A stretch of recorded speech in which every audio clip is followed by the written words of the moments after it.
agradecer a presença de todos e, em particular, dos palestrantes esta manhã, que eu gostaria de lhes apresentar. O nosso primeiro expositor será o Fábio Osterman, que é cientista político e é o gerente de relações institucionais do Ordem Livre, ele vai lhes contar melhor o que é o Ordem Livre, vamos chamar assim, de um centro de ideias, não é? Voltado ao ideário liberal, ou liberal clássico. Não é? O nosso segundo expositor é um amigo pessoal, que já esteve aqui conosco muitas vezes, também um expositor brilhante, que é o Diogo Costa. O Diogo é professor de Relações Internacionais no IBMEC de Belo Horizonte. Ele é fundador do Ordem Livre no Instituto Cato, C-A-T-O, né, que é um instituto americano, é um think tank muito importante que fica em Washington. Os artigos do Diogo já foram publicados em O Globo, Estado de São Paulo, Folha de São Paulo, Digesto Econômico, Dicta e Contradicta, Buenos Aires Herald, entre outras publicações. O Diogo é formado em Direito pela Universidade Católica de Petrópolis e mestre em Teoria Política pela Universidade de Colômbia. Depois nós ouviremos o Fernando Urich, que é formado em Administração de Empresas pela PUC de Porto Alegre, com mestrado em Economia da Escola Austríaca pela Universidade Rei Juan Carlos de Madrid. Atuou por 7 anos no setor de elevadores, com experiência internacional na Alemanha, Inglaterra e Golfo Pérsico. Atualmente trabalha com finanças corporativas e é membro do Instituto de Estudos Empresariais e conselheiro do Instituto Mises Brasil, que é outro centro de ideias, também localizado em Porto Alegre. E o nosso último expositor, que, pelo que consta, está chegando, é o Leandro Narlock. Ele é jornalista, foi repórter da Veja e editor das revistas Aventuras na História e Super Interessante. E os seus livros, que por acaso eu tenho aqui, depois vou pedir um autógrafo, não é? São os seus livros Guia Politicamente Incorreto da História do Brasil e Guia Politicamente Incorreto da América Latina venderam mais de 350 mil cópias desde 2009. Portanto, um motivo adicional para nós o ouvirmos. Então, sem mais delongas, eu vou passar a palavra ao Fábio, que vai expor a vocês um pouco do contexto em que este evento aqui se insere, que é o Liberdade na Estrada. E aqui está o Leandro Narlock, não é? Porque, evidentemente, não é? Os 5 anos que vocês vão passar na faculdade, e mais os outros tantos que vocês forem estudar, se continuarem estudando, especialmente nas faculdades de Direito, não é? Serão dedicados, em boa medida, a lhes contar sobre por que o mercado não funciona, quais são as falhas de mercado, por que o Estado deve intervir e o que nós podemos esperar dos políticos para resolver os nossos problemas. E esse espaço do meu curso de Direito e Economia talvez seja um dos poucos espaços nos cursos de Direito em que a mensagem é a mesma, mas com o sinal exatamente trocado, não é? Então, sem mais delongas, eu passo a palavra ao Fábio. Como disse o professor Bruno, o evento de hoje se insere, na verdade, em um ciclo de palestras que nós, do Ordem Livre, que é uma instituição sem fins lucrativos que é focada na promoção de um conjunto de ideias, como liberdade individual, governo limitado, paz e mercado livre. Esse ciclo de palestras se chama Liberdade na Estrada, se encontra na sua 4ª edição. O evento de hoje é o 5º evento dessa edição de 2012, né? Já passamos por Porto Alegre, Florianópolis, Curitiba, e ontem à noite tivemos um evento na USP. Devemos ainda passar por outras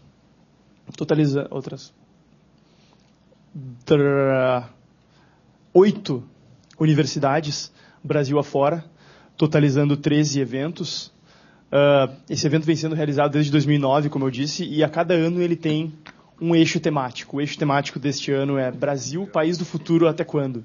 E a ideia é justamente ter uma abordagem interdisciplinar sobre esse tema, não só sobre economia, não só sobre direito, não só sobre política, não só sobre assuntos gerais, mas sim uma espécie de mix de tudo isso para que a gente possa ter um debate realmente abrangente e realmente produtivo para um público mais variado possível, né? Então a gente passa por universidades das mais variadas. Ontem tivemos um foco especial na Faculdade de Economia da USP, tivemos no outro dia também na Faculdade de Administração. Então a nossa ideia é realmente trazer mais pessoas para o debate sobre o futuro do nosso país. Agora eu vou pedir para ele passar um videozinho muito breve sobre o Liberdade na Estrada e já, sem mais delongas, passar para os nossos palestrantes. Obrigado.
Bom dia a todos.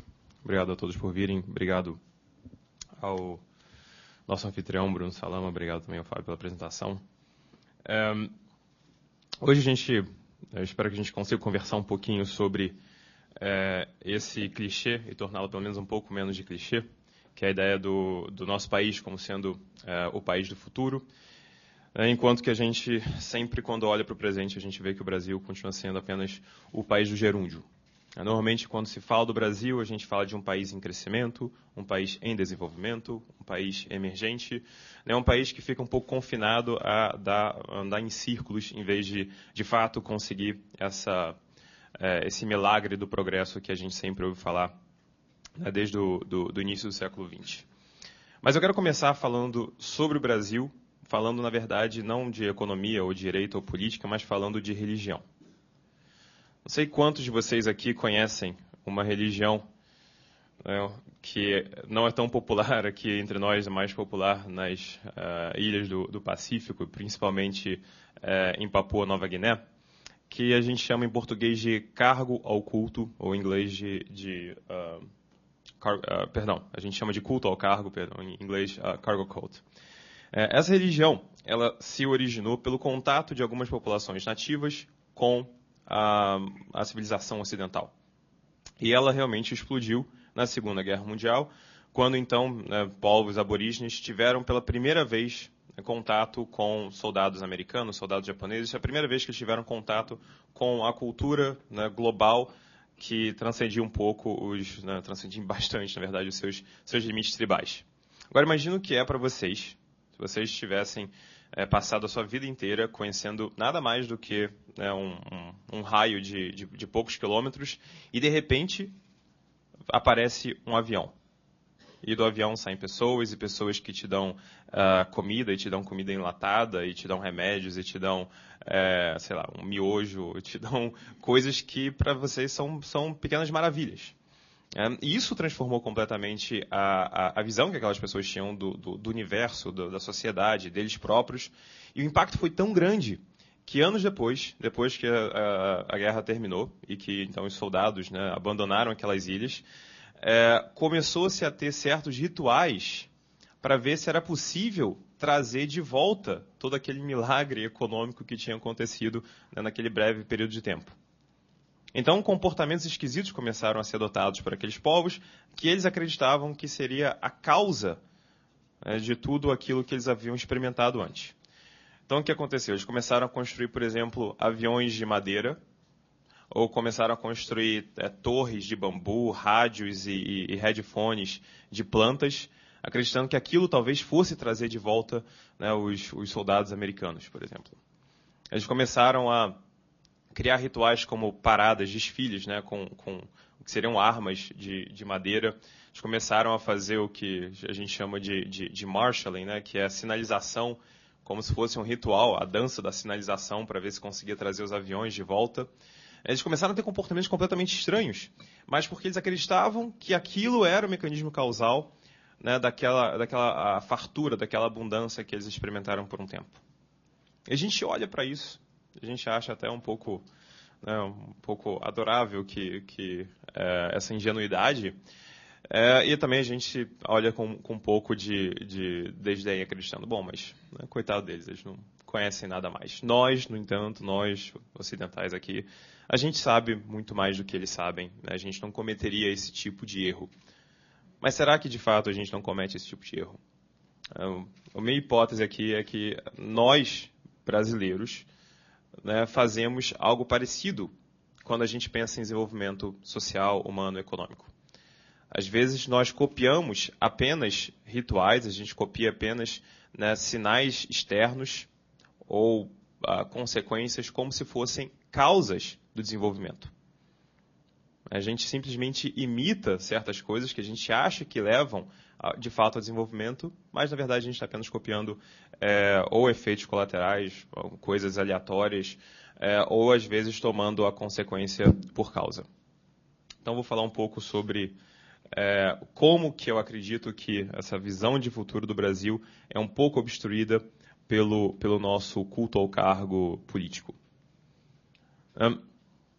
Uma das coisas que o Brasil consegue fazer muito bem é copiar políticas que não tenham muito custo para o Estado. Coisas que para o Estado são apenas, né, fazer uma lei. O Brasil acaba achando que isso é muito mais interessante do que se o Estado de fato tiver que arcar com algum custo. Então, sei lá, você tem problemas de estacionamento e o Estado não consegue fiscalizar o estacionamento irregular nas estradas e nas ruas, então passe uma lei que obrigue estabelecimentos a terem estacionamento. Você vai abrir um restaurante, você tem que ter as vagas já. Isso é fácil para o Estado. O Estado não precisa pagar mais fiscais, não precisa melhorar a sua eficiência, simplesmente passa a responsabilidade para o setor privado. E várias das coisas que nós fizemos, que são obstáculos para o nosso crescimento, são exatamente políticas que, por ter um custo virtualmente zero para o Estado, acabam também interrompendo nosso crescimento. O Brasil, hoje existe um grande otimismo com o crescimento brasileiro, talvez ele agora esteja minguando um pouco, mas a gente pensa no Brasil como sendo uma das economias emergentes, quentes, né? A gente fala dos BRIC. E quando a gente olha de fato o crescimento brasileiro e compara com o crescimento russo, indiano, chinês, a gente vê que o Brasil tem crescido cerca de metade dos outros países do BRIC nos últimos 10 anos. Na verdade, a média de crescimento brasileiro tem sido abaixo da média de crescimento latino-americana, que não é nenhum modelo, né? A América Latina não é benchmark para ninguém, né? Mas a gente continua ficando aquém do nível dos nossos vizinhos. Algumas pessoas, né, quando olham para o Brasil aparecendo como a sexta economia do mundo, confundem isso como sendo o sexto país mais rico do mundo. Minha mãe confunde isso. Acha, o Brasil agora ficou mais rico que o Reino Unido. Bom, não é bem assim. O tamanho de uma economia não significa a riqueza da população. Se fosse assim, lá no Rio, o bairro de Campo Grande seria mais rico do que o bairro do Leblon e de Ipanema. Só porque tem uma população muito maior. O Brasil, por ter, né, ser a quinta população do mundo, acaba conseguindo figurar entre as maiores economias, mas isso não significa que os brasileiros são necessariamente mais ricos. Quando a gente olha em PIB per capita, o Brasil cai para a posição de número 75. E a gente fica atrás de países como Botsuana, como Gabão, como Cazaquistão, como Costa Rica, como Venezuela, né, vários países que a gente não olha como sendo, né, exemplos de países ricos, mas que continuam tendo PIB per capita superior ao nosso. E parte do nosso problema é que, assim, parte do otimismo com o Brasil foi a demanda asiática por produtos que nós conseguimos exportar. Parte do nosso problema, no entanto, é que a nossa indústria não é tão competitiva porque políticos, né, desde os anos 40, pelo menos, colocam uma série de regulamentações, de entraves que dificultam o florescimento industrial. Vargas copia a legislação trabalhista italiana, fascista, que até hoje a gente basicamente continua no mesmo modelo, e isso torna o trabalho brasileiro extremamente custoso.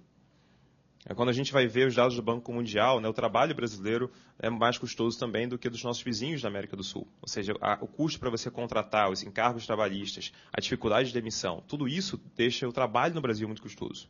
E faz com que o Brasil não tenha aproveitado a onda da mão de obra barata. Né? A internacionalização de empresas americanas, europeias, procurando países que tenham um mínimo de instituições, né, sólidas, que vão garantir, por exemplo, o seu retorno do seu investimento, mas que também tem uma de obra barata. Isso foi um bonde que está passando e o Brasil perdeu.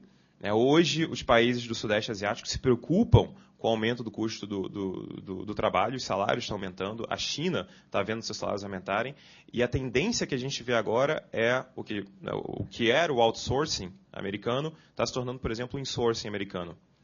Em 2010, 1 de cada 10 empresas americanas migrou a sua produção de volta para os Estados Unidos.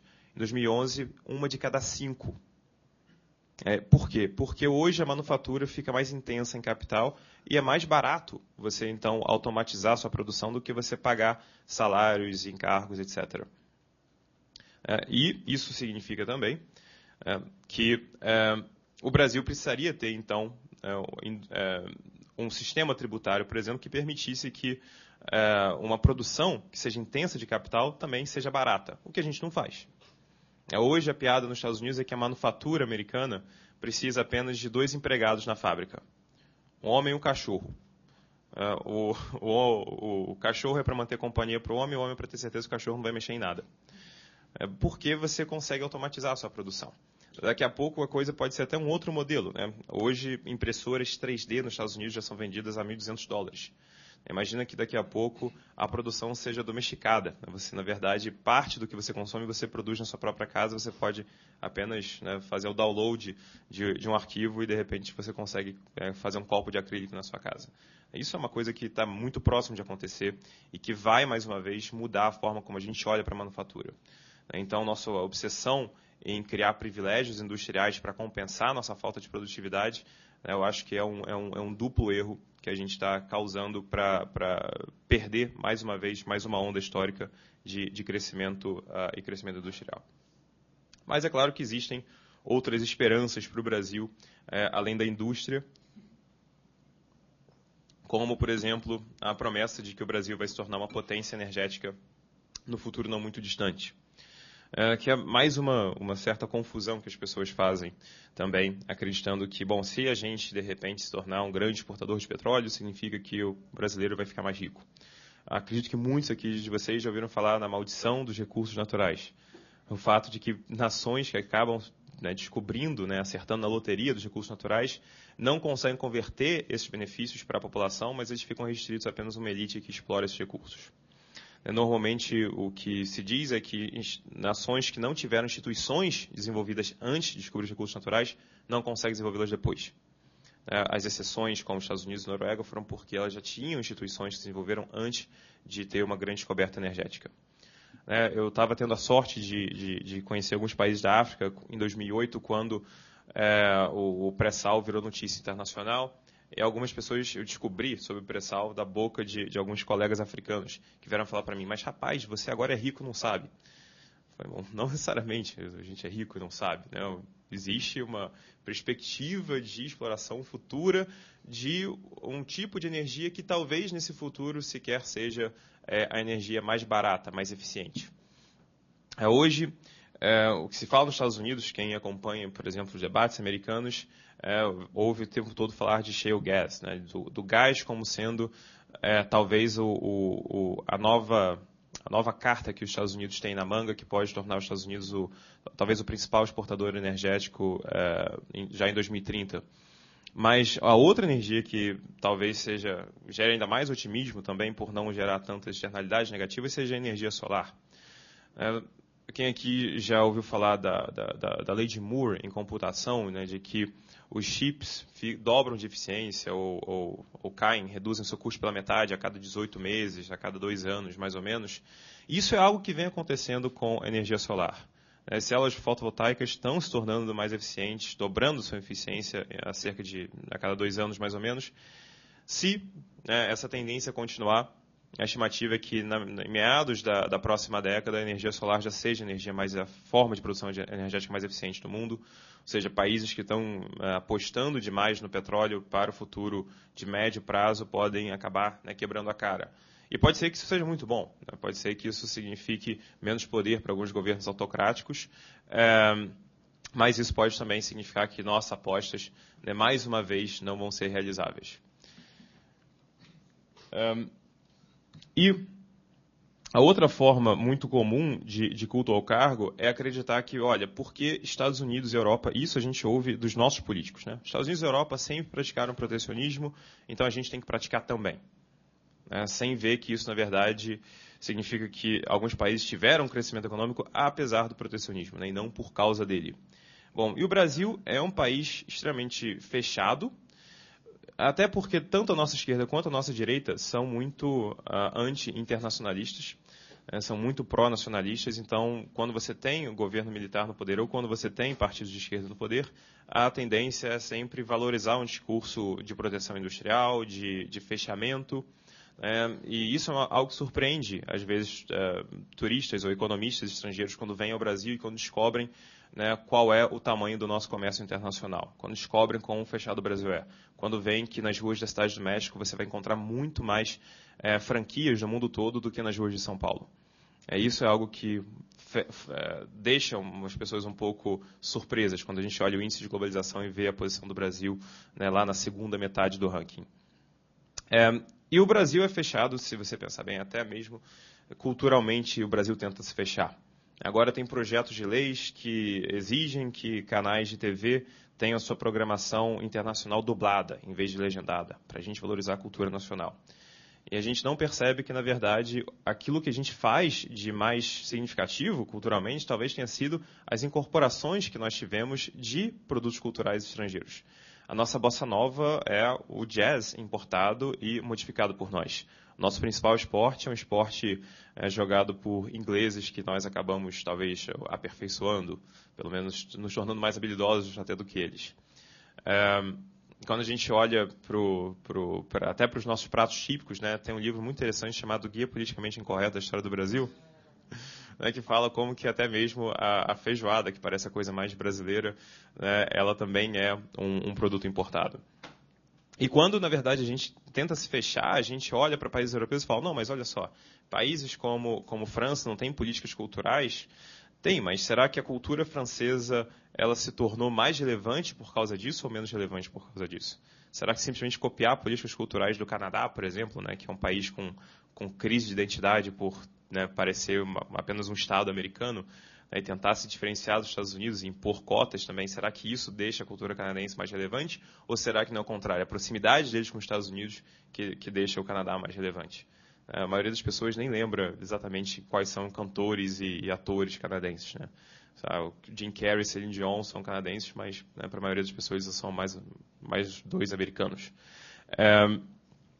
Mas o Brasil, é claro que tenta fazer outras cópias também europeias. Uma das coisas que o Brasil gosta de copiar da Europa agora é a preservação das suas cidades. A Europa preserva as suas cidades, logo nós devemos preservar as nossas também. A Europa preserva castelos do século XVII, logo a gente deve conservar também prédio feito em 65 lá no Rio. Que é o que acaba acontecendo. Várias vizinhanças no Rio, eu acredito que São Paulo não deva ser muito diferente, elas são preservadas ou tombadas simplesmente porque elas têm uma identidade própria.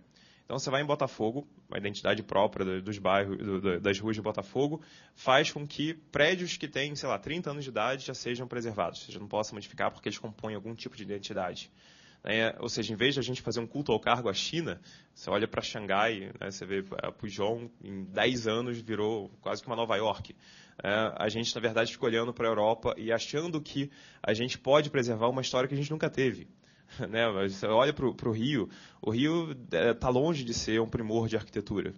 Mas é uma cidade que fica estagnada, fica fossilizada, acreditando que isso vai nos dar um glamour, em vez de simplesmente mostrar que, né, a gente vai ficar estacionado no tempo. Em Belo Horizonte, onde eu atualmente moro, também o número de tombamentos não é tão grande como no Rio, que tem 22 imóveis tombados ou preservados, mas existem várias regulamentações que também impedem a cidade de se desenvolver um pouco mais. Existem algumas políticas de altimetria que fazem com que certos prédios sejam o topo de que qualquer prédio naquela região pode alcançar. Então, onde eu trabalho, no IBMEC, uns 3 quarteirões, tem uma escola chamada Colégio Arnaldo, que tem coisa de 50, 60 anos aquele colégio, mas ele já virou um marco histórico, então nenhum prédio pode ser mais alto que o Colégio Arnaldo. Significa que uma faculdade como o IBMEC, por exemplo, não pode mais subir como era planejado, porque agora tem que obedecer à estatura de outro edifício. Ou seja, a gente acha que com isso a gente vai, né, nos deixar mais próximos da Europa. Na verdade, a gente nos deixa, né, mais distantes. A gente não copia a Europa quando a Europa estava crescendo, a gente copia a Europa como ela estava depois de rica. Basicamente, um rapaz de 20 anos achando que ele vai enriquecer se ele copia os hábitos do sujeito de 60 que ficou rico. Isso significa que a gente também faz vários investimentos custosos que fazem sentido para um país muito rico, porque o país muito rico tem recursos de sobra. Não faz muito sentido para a gente. A gente olha para a Suécia e Dinamarca, países escandinavos têm uma rede de assistência básica muito alta, mas quando eles estavam realmente crescendo e se tornando países muito ricos, não era essa política que eles estavam implementando. E ainda assim, a gente não consegue ver o desenho por completo. A Suécia investe uma grande parte do seu PIB em educação, logo a gente também tem que investir. Tudo bem, mas a Suécia, na verdade, está financiando alunos, permitindo que os alunos escolham suas escolas públicas e criando competição entre escolas públicas, coisa que a gente não faz no Brasil. A Dinamarca tem uma distribuição de renda altíssima em relação ao seu PIB, logo a gente tem que ter também. Tá, mas se você desconta a distribuição de renda na Dinamarca, no resto, a Dinamarca se tornaria o país mais capitalista do mundo, se você for pensar em facilidade de abrir negócios, conduzir negócios, contratar pessoas. Então, a gente copia apenas a parte que é, digamos, onerosa para a economia e não copia a parte que é mais eficiente. E talvez um dos grandes problemas que a gente subestima seja a bolha humana que a gente cria com o prêmio que é hoje o serviço público. Quando a gente fala de educação, a educação é bom, todo mundo gosta de educação, né? É igual os candidatos americanos hoje no debate falam que eles gostavam de professores. Todo mundo gosta de professor. Mas, quando a gente olha, existe uma diferença entre tipos de educação. Não é simplesmente jogar dinheiro na escola significa que você vai ter uma população igualmente educada. Infelizmente, no Brasil, a gente tem uma tendência de educar nossas crianças para se tornarem militantes políticos e educar nossos jovens para se tornarem funcionários públicos. Nas universidades de direito, como vocês aqui, imagino que grande parte de vocês querem entrar para o serviço público. Eu fiz direito e todos os meus amigos ou entraram no serviço público ou estão tentando ou desistiram de tentar. Mas em algum momento todo mundo tentou. Algumas estimativas de faculdades é que 80% dos estudantes de direito querem seguir carreira pública. E você tem 100 mil estudantes de direito se formando todo ano, e esse número está aumentando, o que significa que a gente está tendo uma demanda por burocracia, na parte da oferta, é algo bastante estranho. A gente está criando uma burocracia virtual. E burocracia virtual é sempre um problema. Sempre aquelas pessoas que têm um treinamento profissional que depois não conseguem ser realizados porque não existe, de fato, aquela demanda futura, como não existe demanda por burocracia, só existe salários altos, não por causa da demanda, porque o governo quer criar essas políticas. Ou seja, no futuro elas não são realizáveis e você tem, então, uma massa de pessoas que fica descontente com o governo e reagem a isso, às vezes, com coquetel molotov, às vezes saindo às ruas, às vezes sentando em praças públicas, como aconteceu com o movimento Occupy de Nova York. E essa classe de descontentes aumenta a desigualdade social, diminui a oportunidade de crescimento profissional de toda uma geração. É uma das piores bolhas que a gente pode ver estourando. E, só para falar de mais 2 pontos, enquanto que o progresso é atravancado em várias áreas, uma área que é difícil da gente conseguir atravancar o progresso tecnológico é na área da computação. O Estado, as maneiras do Estado usar de coerção para conseguir garantir as suas políticas, normalmente são maneiras analógicas. É um pouco mais difícil para o Estado conseguir executar suas políticas na era digital. A Coreia do Sul, por exemplo, proíbe que mapas novos sejam disponibilizados sem aprovação anterior do governo. Mas, então, o Google Maps, por exemplo, não pode utilizar o sistema de navegação na Coreia do Sul. Só que ele pode utilizar esse sistema de navegação em todos os outros países, ou seja, você do Brasil pode saber como navegar do ponto A ao ponto B dentro de Seul. O cidadão de Seul não poderia fazer isso, mas ele pode usar um proxy que finge que ele está no Brasil, então ele pode utilizar. E aí o Estado fica sem conseguir controlar isso, ou seja, a jurisdição do Estado é atropelada pela tecnologia. Mas o Brasil quer atropelar a tecnologia. Então, o Brasil tem liderado os rankings de pedidos para retirada de conteúdo online. Ou seja, a nova forma de censura que o Brasil tenta fazer quando ele não consegue controlar. Ele tem uma legislação anacrônica, principalmente quando a gente fala de crimes de honra, e isso torna cada vez mais difícil para o governo, de fato, executar essa legislação. Então, ele tem que abusar da censura cada vez mais, né? Até mesmo detendo diretores do Google. E a última forma de culto ao cargo, para a gente falar um pouco, é capitalismo de Estado. Hoje, né, se o Brasil meio que fez culto ao cargo com os Estados Unidos, né, no início do século XX, com os projetos ambiciosos, né, os americanos fizeram Hoover Dam, Golden Gate, a gente fez Itaipu, fez Brasília. Depois disso, o Brasil ficou fazendo culto ao cargo do welfare state, de copiar regulamentações que, na verdade, né, nos deixam menos eficientes, sem garantir a prosperidade que esses países tinham quando eles implementaram suas regulamentações. Hoje a gente tenta copiar um pouco do modelo de capitalismo de Estado chinês. A gente tenta fazer escolha de vencedores, principalmente via BNDES. A gente tenta estatizar o nosso crédito para que o governo possa decidir quem é que ganha e quem é que perde na economia com o dinheiro dos pagadores de impostos. A gente tenta emular políticas de crédito fácil, como os Estados Unidos fizeram, políticas de crédito imobiliário, que acabam descolam, né, o crédito, o valor do crédito da poupança, da oferta de crédito, né, real na economia. E a gente tenta fazer um pouco também de iniciativa privada sem propriedade privada. Que é você falar a iniciativa privada é linda, a propriedade privada já não é um termo tão bonitinho. O problema é que, sei lá, você pode falar até que um cara que bate carteiras no sinal é um sujeito que tem uma demonstração de iniciativa privada, ele só não tem nenhum respeito pela propriedade privada.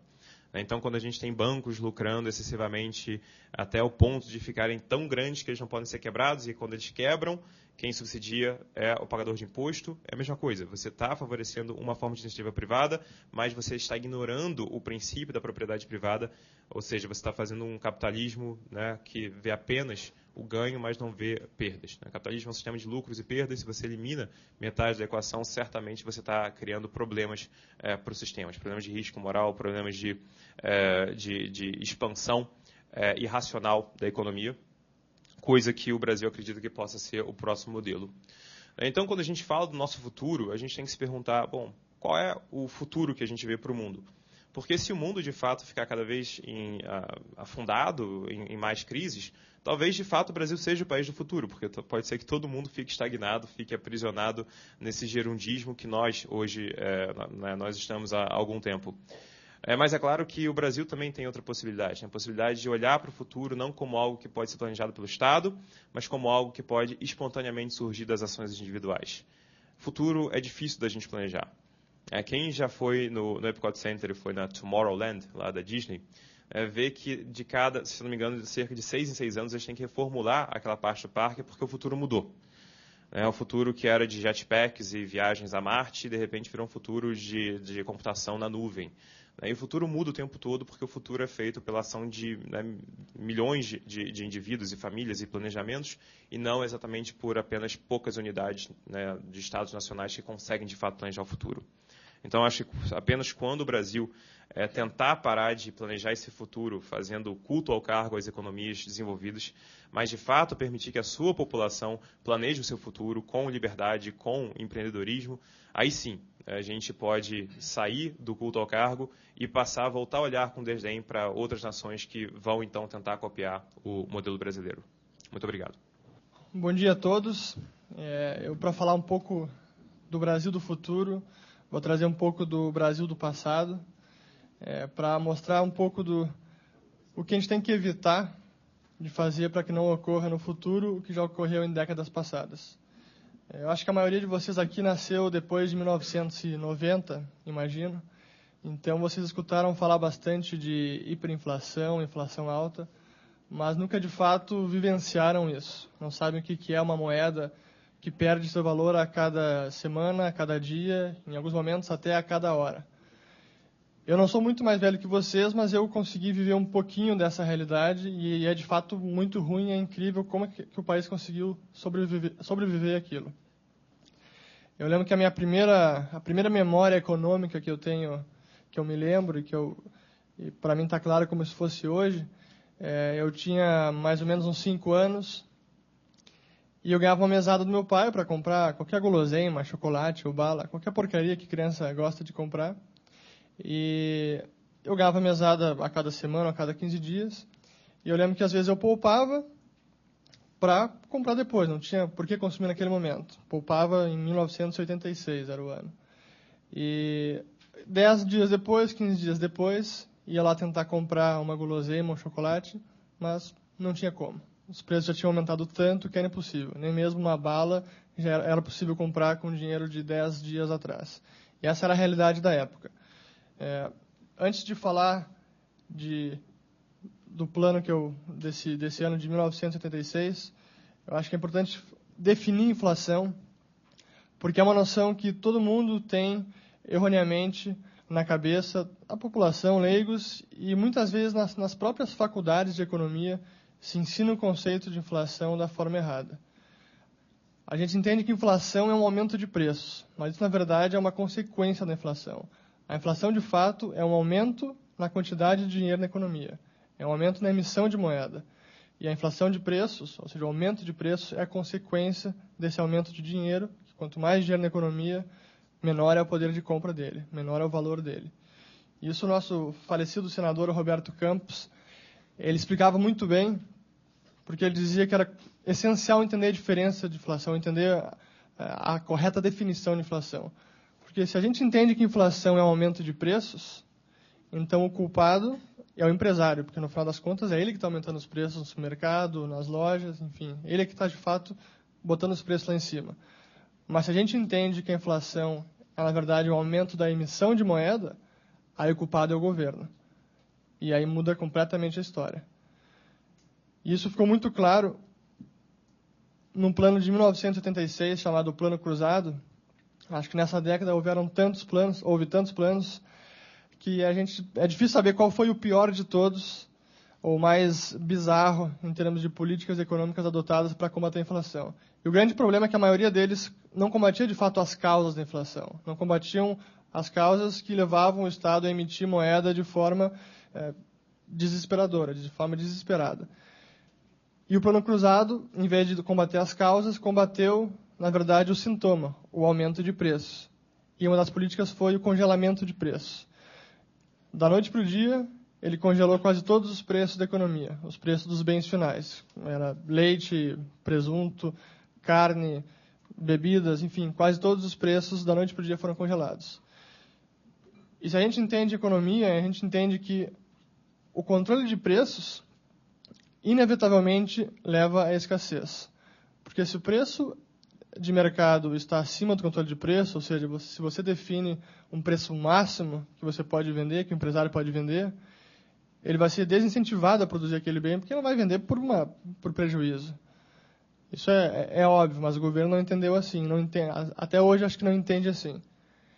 Então o que aconteceu foi que criou-se uma demanda gigantesca, porque a emissão de moeda continuava crescendo, foram concedidos aumentos salariais para os trabalhadores, mas os empresários não poderiam comprar um preço mais alto. E aí realmente foi uma crise de desabastecimento, que se chamava na época, que é a escassez. E o item clássico, ou emblemático, desse ano foi a carne.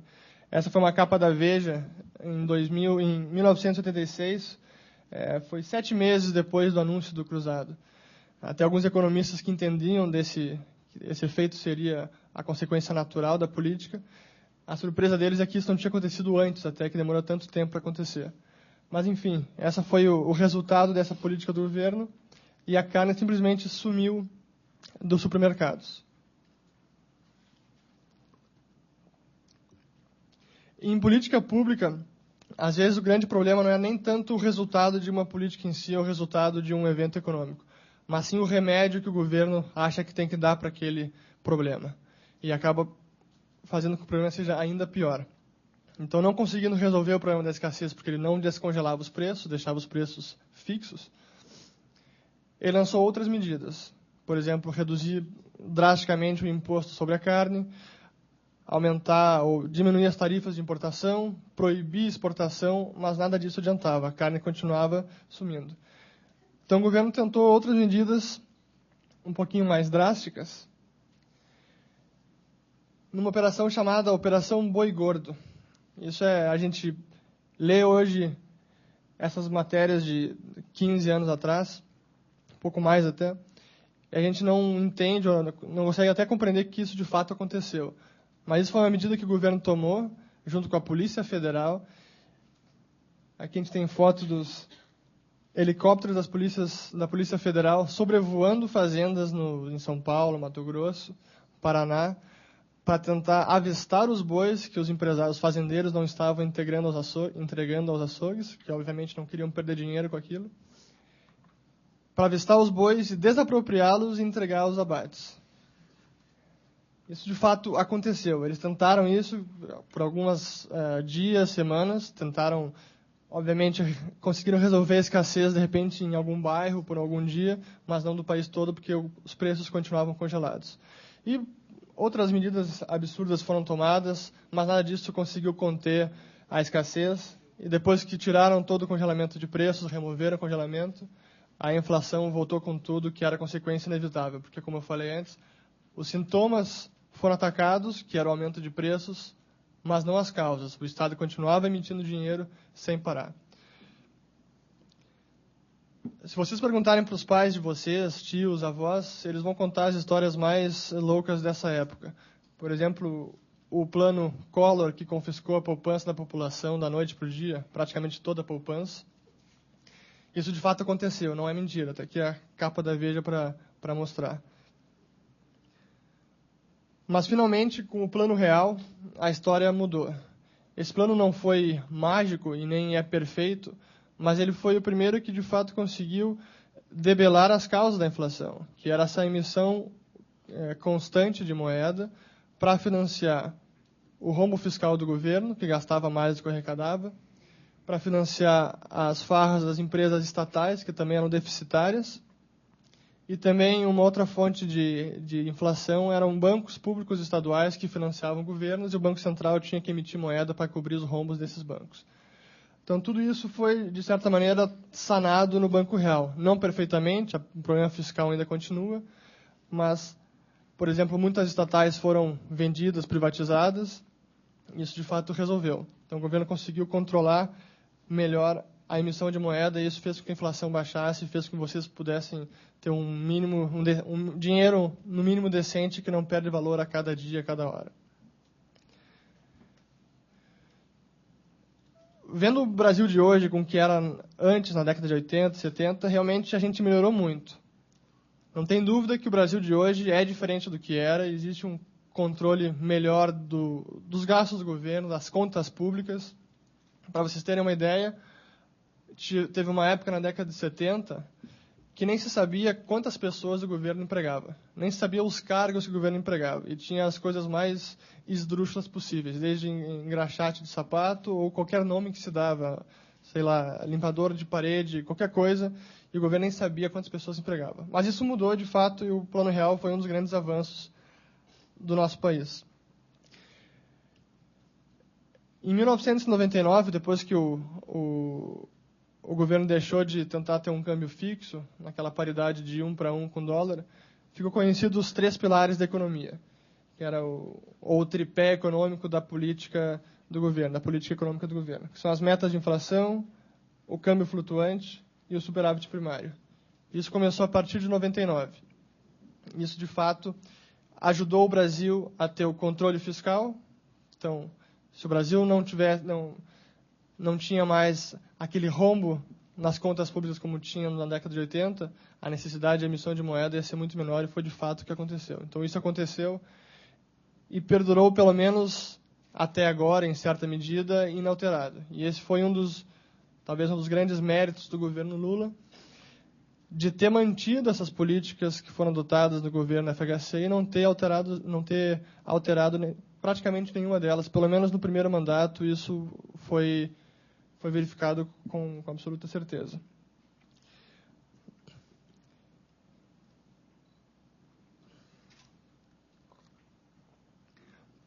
Eu não vou falar muito sobre a crise mundial aqui, para não tomar muito tempo e deixar um pouco mais de espaço para perguntas no final. Mas, rapidinho, aqui a história da crise vocês conhecem, sabe do estouro da crise econômica mundial em 2008. A bolha imobiliária que aconteceu nos Estados Unidos e nos países da Europa, que acabou estourando em 2008 com a quebra do Lehman Brothers, do banco americano, que foi a maior falência da história dos Estados Unidos, que aconteceu em setembro de 2008. Depois desse momento, e eu diria que até agora isso permanece, a Europa, os Estados Unidos, eles estão num momento econômico muito ruim. Então, os investidores internacionais, empresas internacionais, vem muito pouca chance de investimento nesses países, nesse continente.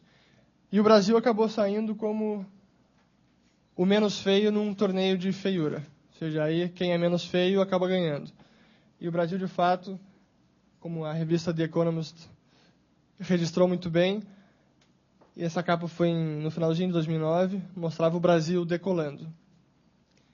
Infelizmente, esse voo não durou muito, né? Hoje em dia, se a gente pensasse essa capa como ela seria, provavelmente o Cristo Redentor estaria boiando na Baía de Guanabara, né? E a gente pensa, por que o Brasil conseguiu ter esse papel? Por que ele conseguiu se destacar no cenário econômico entre os países emergentes, os BRIC? Por que ele conseguiu esse feito? Parte, sim, é porque o mundo lá fora está muito ruim. Parte porque o Brasil, de fato, fez algumas reformas muito importantes que eu já comentei no Plano Real. E também numa questão importante, que é a política econômica do governo, de estimular bastante o crédito no país.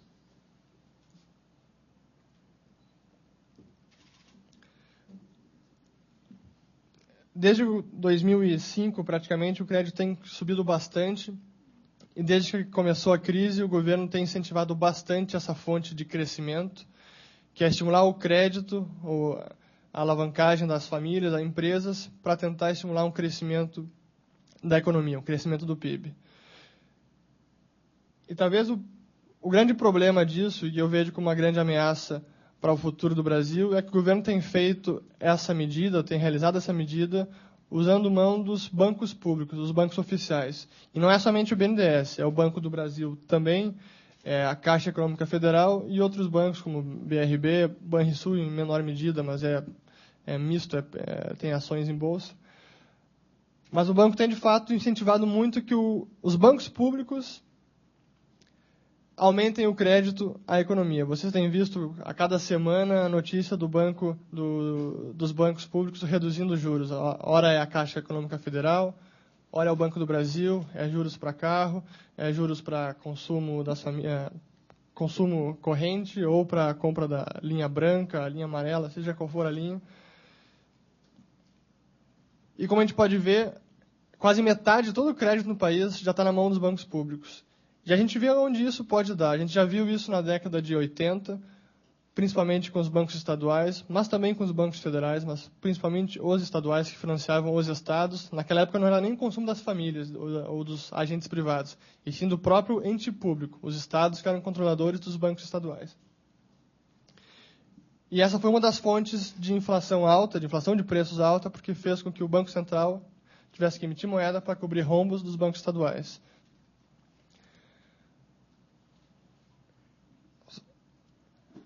Outra fonte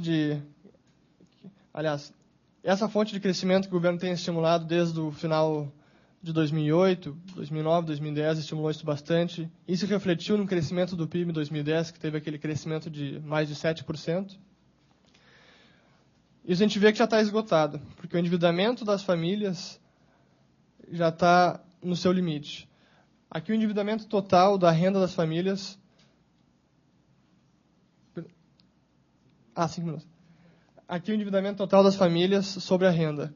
E aqui a gente vê como ele tem crescido bruscamente desde 2005 e está atingindo 43%. Mas talvez esse não seja o principal indicador, e sim o comprometimento com o serviço da dívida das famílias, que é o que aqui já está praticamente esgotado. Aqui considera não o total da dívida, mas sim as amortizações que as famílias têm a cada ano, mais os juros. E aqui mostra como isso já está bastante alto.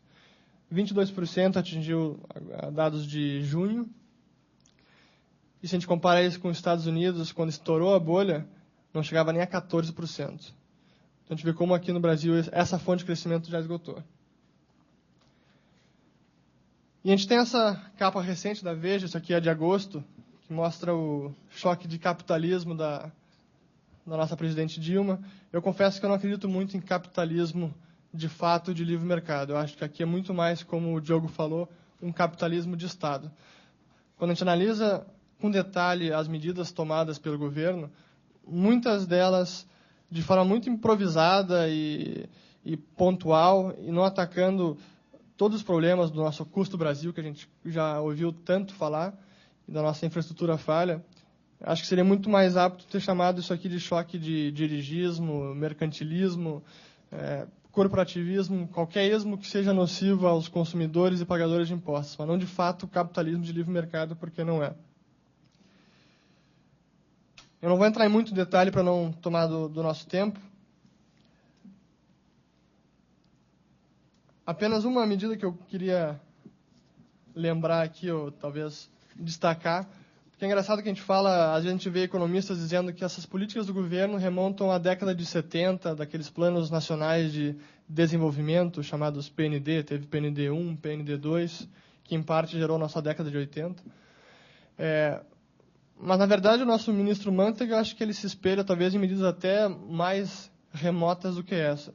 Eu, fazendo uma pesquisa em políticas parecidas, encontrei essa, que é de 1809, 28 de abril de 1809, quando a corte portuguesa tinha recém-chegado no Brasil. E olhando as medidas de conteúdo nacional que o governo tem imposto para a Petrobras, por exemplo, no setor automotivo, agora com o novo regime automotivo, que tem dificultado até os investimentos no Brasil por causa dessa medida, que faz com que os investimentos custem mais, porque impõe que as empresas comprem produtos brasileiros, que muitas vezes são mais caros, ou até produtos que nem existem aqui, até inviabilizando alguns investimentos da Petrobras. Mas voltando a esse alvará de 1809, eu li uma medida do nosso príncipe regente na época, eu não acreditei. Pensei que o Mantega certamente leu essa frase aqui. Um dos trechos, o príncipe regente dizia que todos os fardamentos das minhas tropas serão compradas às fábricas nacionais do reino e as que se houverem de estabelecer no Brasil. Pois essa política de conteúdo nacional já vem há mais de 200 anos, então, né? E, por fim, rapidinho, voltando ao tripé econômico, e essa é a parte que preocupa um pouco, é que a gente vê que o governo agora está, de certa forma, abandonando esse tripé que manteve a estabilidade ao longo desses anos. As metas de inflação, vocês têm visto que têm sido solenemente ignoradas, pelo menos o centro da meta, que é 4,5%, que já é alto para qualquer país desenvolvido. Isso está sendo basicamente ignorado, vai ser a partir de 5%, tem sido, foi para o próximo ano, é possível que seja, é provável que seja. O câmbio já não é mais flutuante, de fato o governo tem fixado um câmbio máximo e mínimo, ele mantém ele em torno de R$2. E o superávit primário, que são as contas públicas, é quanto o governo precisa economizar antes do pagamento de juros, tem sido minado bastante. O governo aqui tem usado de criatividade contábil para dizer que está atingindo esse superávit, mas na verdade não está. No papel ele, por exemplo, desconta investimentos do seu gasto para dizer, opa, se eu tiro investimento, na verdade eu atingi. Mas no final do ano falta dinheiro e ele tem que cobrir de alguma maneira. Não interessa que criatividade ele use. Então, para terminar, essa última, usada Veja mais uma vez, essa é uma capa de 2002, quando a Argentina estava colapsando, e aqui se perguntava se o Brasil podia virar uma Argentina. Hoje a gente vê a Argentina de novo, talvez ainda pior do que 10 anos atrás. E a resposta para essa pergunta é que, teoricamente, sim, o Brasil pode virar uma Argentina sem dúvida nenhuma. Mas eu prefiro dar uma resposta até mais otimista, porque da mesma forma que o Brasil pode virar uma Argentina, ele também pode virar uma Alemanha, um Japão, uma Coreia do Sul ou qualquer país desenvolvido. E para isso basta que se adote, de fato, as políticas econômicas corretas que levam ao crescimento, ao desenvolvimento e à prosperidade. como o Diogo já colocou aqui, não vou repetir, e como o Leandro também vai colocar na palestra dele. Muito obrigado. E acredito que eu fui convidado à palestra por ter algumas ideias parecidas, né, com o do pessoal. O meu primeiro livro ficou muito famoso por eu fazer algumas afirmações polêmicas, né? Ou pelo menos que muita gente acha polêmicas, por exemplo, que o zumbi tinha escravos. Na verdade, é absolutamente óbvio que o zumbi, um personagem do século XVII, tinha escravos, né? Quer dizer, ele viveu um século antes da Revolução Francesa, numa época que ninguém tinha ideia de igualdade entre os seres humanos. E a minha resposta quando as pessoas falam, mas você fala umas coisas polêmicas demais nesses livros, eu falo, olha, é extremamente óbvio. Eu digo no segundo livro, por exemplo, que o Che Guevara era um completo assassino, matou pelo menos 174 pessoas. Isso é extremamente óbvio, o Che Guevara se orgulhava dessas mortes, né? E eu vou tentar hoje expor quatro afirmações polêmicas, derrubar 4 mitos, que para mim são extremamente óbvios também, mas muita gente considera um absurdo. Esses dias mesmo eu estava numa feira do livro na Bahia, uma cidade linda na Bahia chamada Cachoeira, uma cidade histórica como Paraty. E de repente eu falei, e as pessoas ainda reclamam do capitalismo, apesar de terem conseguido tanto com ele. Eu falei isso e aconteceu uma comoção geral na plateia, metade das pessoas saiu, as outras começaram a fazer aquelas perguntas de discurso contra mim. Mas, enfim, a nossa questão proposta a nós hoje aqui é Brasil, país do futuro até quando? E eu preciso dizer a vocês que é muito fácil a receita do nosso futuro, se a gente quer garantir um bom futuro ao Brasil, é tudo muito fácil. É só fazer o contrário do que a Argentina fez no último século. Vocês sabem que no começo do século XX, a Argentina era um dos países mais ricos do mundo, né? Ela era a 8ª maior economia do mundo. Os franceses, quando queriam falar de alguém muito rico, falavam que a tal pessoa era rica como um argentino. E, de repente, esse país foi definhando, né? Foi definhando cada vez mais com políticas econômicas e com políticas muito parecidas. Por exemplo, ameaçar a propriedade privada.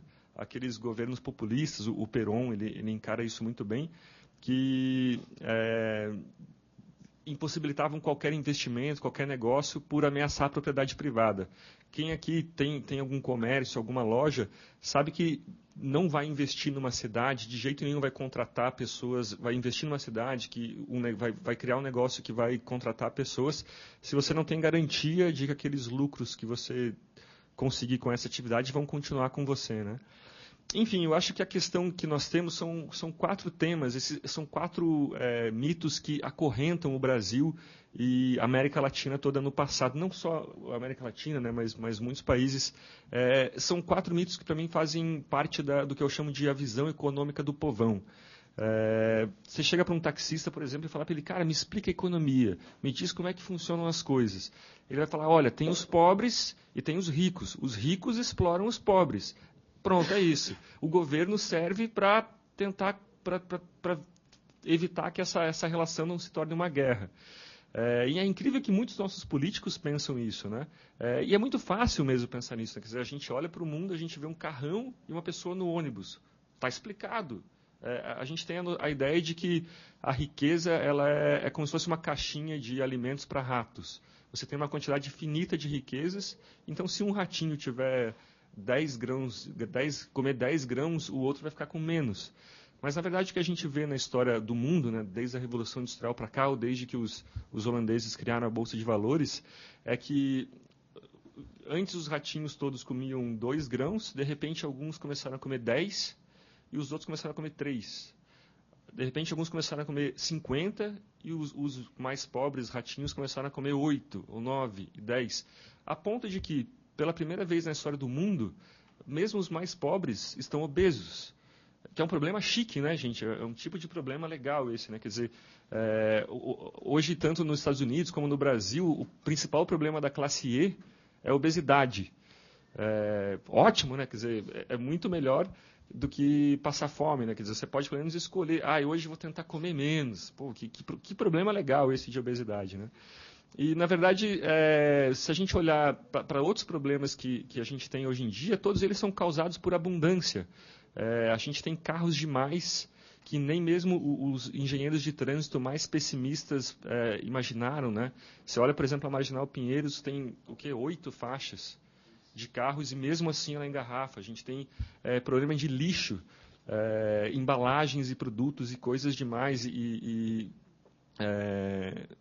que a gente não sabe fazer com tanta coisa, com tanta abundância, né? Esse parece o nosso principal problema.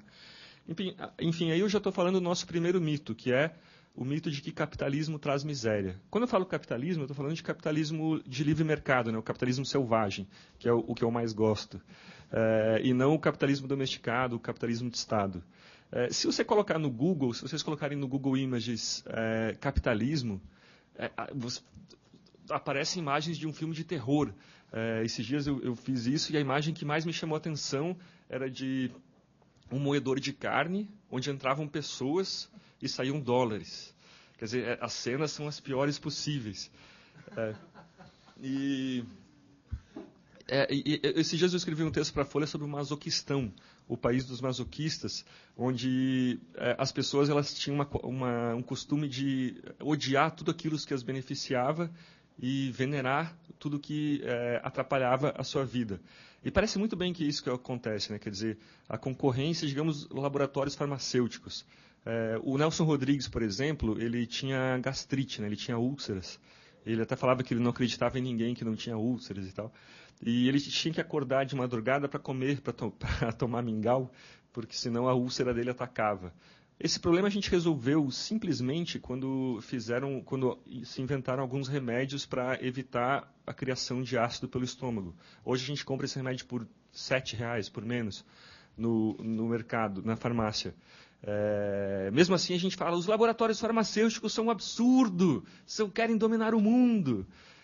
Enfim, é claro que eu não estou aqui, eu vou falar disso no segundo ponto, defendendo um laboratório farmacêutico ou outro. O que a gente defende é a concorrência entre empresas, né? É a concorrência entre empresas que faz a gente ter coisas...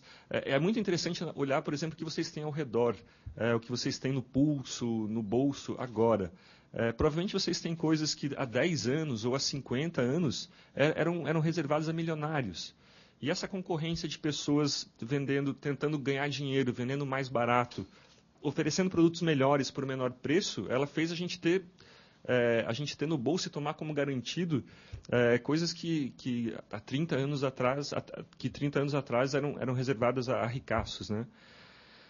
Enfim, vamos lá. Essa visão econômica do povão que eu falei, ela cola muito bem, né? Essa ideia de que é preciso conter o capitalismo. O Hitler, por exemplo, ele se usava muito bem dessa visão. Eu estou escrevendo agora o Guia Politicamente Incorreto da História do Mundo, prometo que é o último Guia Politicamente Incorreto, e eu fui muito atrás da história do Hitler, e é interessante como, não sei se vocês sabem como ele conheceu o nazismo. Na verdade, o nazismo já existia antes do Hitler, né? Quando acabou a Primeira Guerra, o Hitler continuou no exército alemão, enfurecido porque a Alemanha tinha se rendido, e ele começou a monitorar movimentos sociais, partidos e movimentos sociais. Em 1919 ele foi numa reunião, numa cervejaria. As reuniões daquela época eram em cervejarias. Não é à toa que era uma época embriagada, né? De ideologias embriagadas. Que piada boa, né? Mas, enfim, o Hitler conheceu esse Partido dos Trabalhadores Alemães. Era um partido socialista, eles queriam abolir as classes sociais, queriam abolir a burguesia e tal, mas esse partido tinha um diferencial. Ele era um partido, além de socialista, um partido antissemita. Também queria acabar com os judeus, que eram muito identificados com as grandes empresas, né? O Hitler, de repente, teve alguma discussão, o Hitler se meteu nessa discussão, as pessoas gostaram da intervenção dele. Quando ele foi embora, um participante, um membro do partido, entregou um panfleto para ele, chamado Meu Despertar Político. Ele foi para casa, passou a madrugada lendo esse panfleto enquanto dava comida aos ratos do quarto dele. E é verdade, é o que ele conta, pelo menos, né? Algumas semanas depois ele ganhou um carnê de filiação nesse partido, e no ano seguinte ele e esse fundador que tinha enviado esse panfleto para ele, que tinha dado esse panfleto para ele, eles mudaram o nome do partido para Partido Nacional Socialista dos Trabalhadores Alemães, e eles fizeram as 25 propostas básicas desse partido. Eu vou ler algumas delas para vocês. Nós exigimos a divisão de lucros das indústrias pesadas. Nós exigimos uma ampliação em larga escala da proteção social na velhice. Nós exigimos a abolição de rendas não oferidas através do trabalho. Fim da escravidão por juros. Nós exigimos a imediata socialização das grandes lojas de departamento, que deverão ser arrendadas a baixo custo para pequenas empresas. A gente não tem essa noção hoje, mas na verdade na década de 20 e no começo, na década de 20, o nazismo era um gêmeo heterozigoto do socialismo, né? O Hitler mesmo ele conta que ele escolheu o vermelho da bandeira e a suástica para lembrar os comunistas, né? Para atrair os comunistas nas reuniões dele. E ele conta que os comunistas iam às reuniões para meter o cacete nas ideias do nazismo, mas 2 horas depois já estavam convencidos e iam em outra reunião e na próxima. Tem um livro publicado em 1933 por um sociólogo americano que ele entrevistou veteranos nazistas, perguntando por que raios você se meteu, na verdade, por que você se meteu nesse partido tão popular hoje em dia, né? E as pessoas falavam, olha, eu era socialista, mas eu não queria me meter, eu não queria fazer uma revolução com outros povos. Os alemães estavam extremamente ressentidos com os outros povos, né, que estavam impondo humilhações, indenizações de guerra. Quer dizer, nenhum trabalhador alemão queria fazer a revolução internacional dos povos com os franceses ou com os ingleses. E o nazismo ele juntava essas duas coisas, né? Ele juntava o socialismo e o nacionalismo, né? Quer dizer, e esse livro mostra muito bem como esse social nacionalismo captou membros do socialismo. Enfim, eu acho que toda essa visão, na verdade, é uma visão muito antiga, né? Na Idade Média, não, desculpa, na Idade Moderna, mesmo nas igrejas protestantes, que eram mais favoráveis à livre iniciativa, os banqueiros e os donos de bordéis eram proibidos de entrar em igrejas. As mulheres dos banqueiros só podiam entrar na igreja se elas confessassem publicamente que execravam a profissão do marido. Enfim, é uma visão anticapitalista que cola muito bem, né? Que ela está sempre aí. Eu acho que a grande imagem que a gente tem na cabeça quando pensa em capitalismo, em revolução industrial, é a imagem que o Engels descreveu das fábricas, das grandes cidades inglesas com a revolução industrial. Ele falava, por exemplo, ele mostra toda aquela sujeira, né, das cidades pouco preparadas para receber tanta gente e fala o seguinte: o trabalhador é, de direito e de fato, o escravo da classe possuidora, da burguesia. A sua escravidão é tal que chega ao ponto de ser vendido como mercadoria. Na verdade, o Engels não entendeu nada, né? Quer dizer, pela primeira vez, o povão estava consumindo coisas, né? E era esse o motivo que eles desesperadamente largavam as fazendas, o ambiente rural, para ir para as cidades, né? Pela primeira vez eles podiam ser alguém, podiam ter mais coisas do que os pais deles tiveram, né? O Mises, um economista muito importante para esse pessoal aqui, ele rebate muito bem o Engels dizendo o seguinte: o fato marcante da Revolução Industrial foi de ela ter iniciado uma era de produção em massa para atender às necessidades das massas. Os assalariados já não são mais pessoas trabalhando exaustivamente para proporcionar o bem-estar de outras pessoas. São eles mesmos os maiores consumidores dos produtos que as fábricas produzem. E a gente vê, se a gente olha numa perspectiva, se a gente olha um pouco mais de longe, isso fica muito claro, né, gente? Quer dizer, a Inglaterra no século XVIII tinha 5, 6 milhões de habitantes, que viviam numa condição pior que de Bangladesh hoje, como o Mises mesmo fala num livro. E hoje ela tem o quê? 50, 60 milhões de habitantes que tem como grande problema a obesidade. Veja só. Quer dizer, e isso está tudo relacionado, né? E mesmo assim a gente olha para o passado falando é só opressão, é só desgraça. Enfim, eu acho que a gente precisa fazer as pazes com parte desse passado, né? Uma amostra, muito bem, só contando um exemplo muito curioso que eu acabei de encontrar, uma amostra muito boa de como o Marx e o Engels estavam errados quanto à Revolução Industrial. São algumas leis que os nobres tentaram passar na Inglaterra para proibir os pobres de consumir.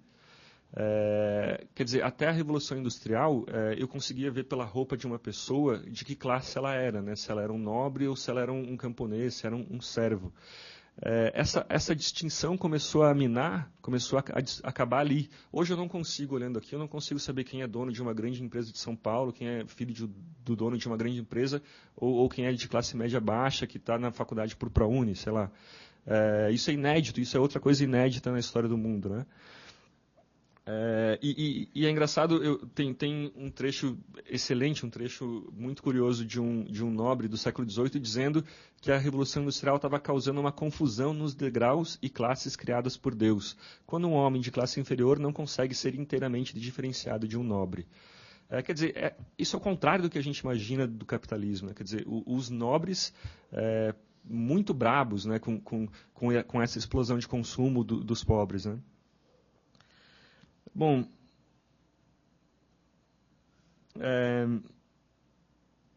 acho que outro grande mito que prende o Brasil no passado é a ideia de que, muito relacionado a esse, a ideia de que a pobreza de como eu já falei no começo, a ideia de que a pobreza de João é causada pela riqueza de Pedro. Falar mal dos ricos é muito fácil, né, e também cola muito bem, rende muito votos, né? O Fernando falou muito bem da época da eleição.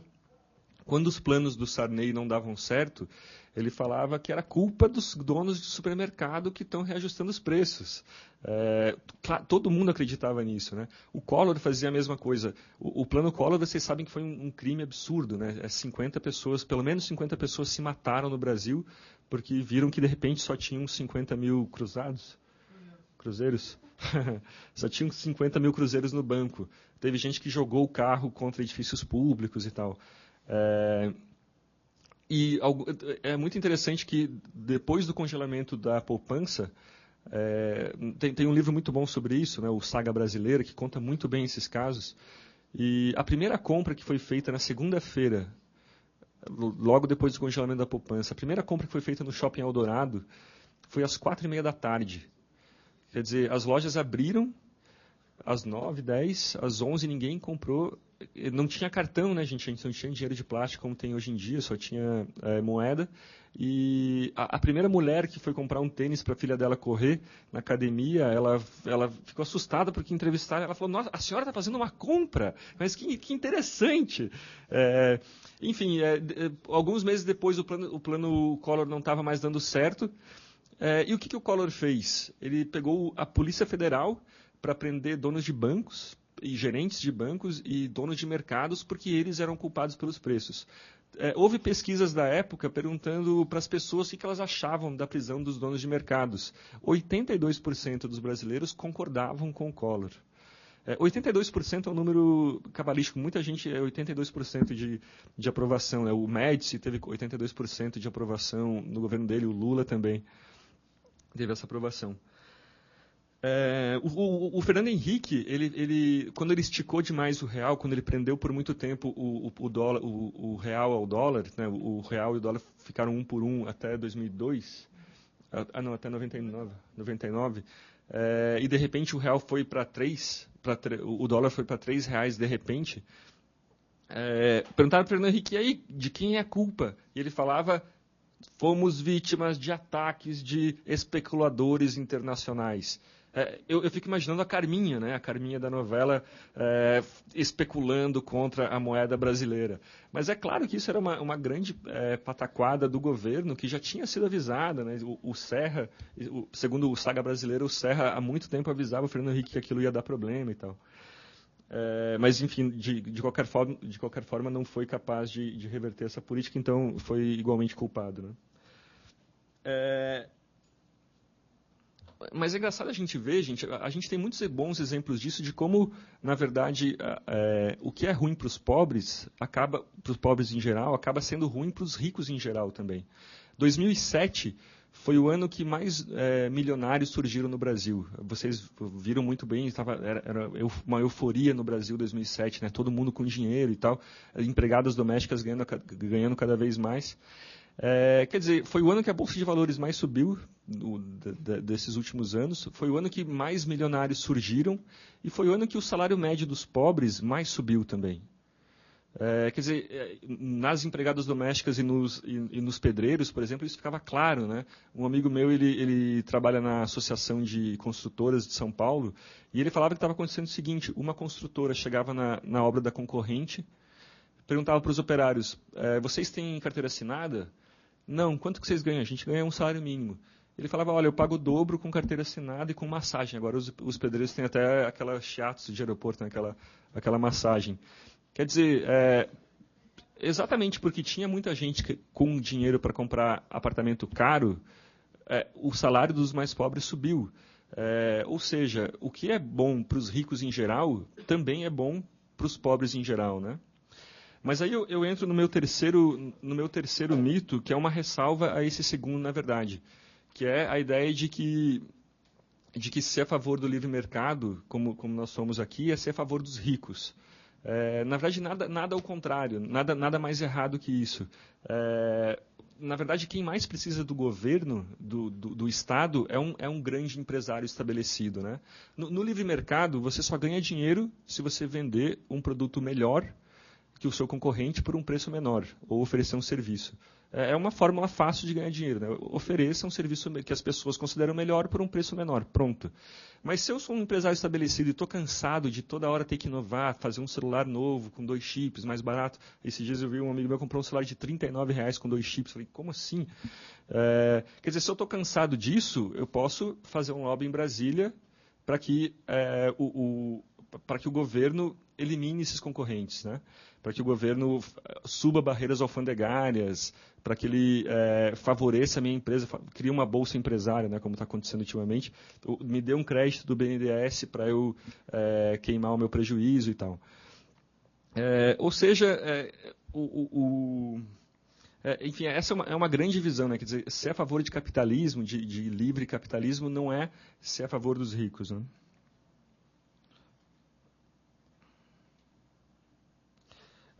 Um último exemplo, nas primeiras privatizações do setor de siderurgia, isso nos anos 90, eu acho que no governo Collor ainda, quem mais se manifestou contra a privatização das siderurgias foram grandes empresas. Porque o que acontecia? O Brasil fornecia aço barato, o povo brasileiro pagava, né, empresas estatais deficitárias. O que acontece quando uma estatal tem prejuízo? Né? Se uma estatal aparece um rombo numa estatal de 1 bilhão, quem tem que pagar esse rombo somos nós, né? Quer dizer, é o governo com o nosso dinheiro. Então, o dinheiro que podia ir para a escola ou podia ficar no nosso bolso acaba pagando um prejuízo de uma estatal.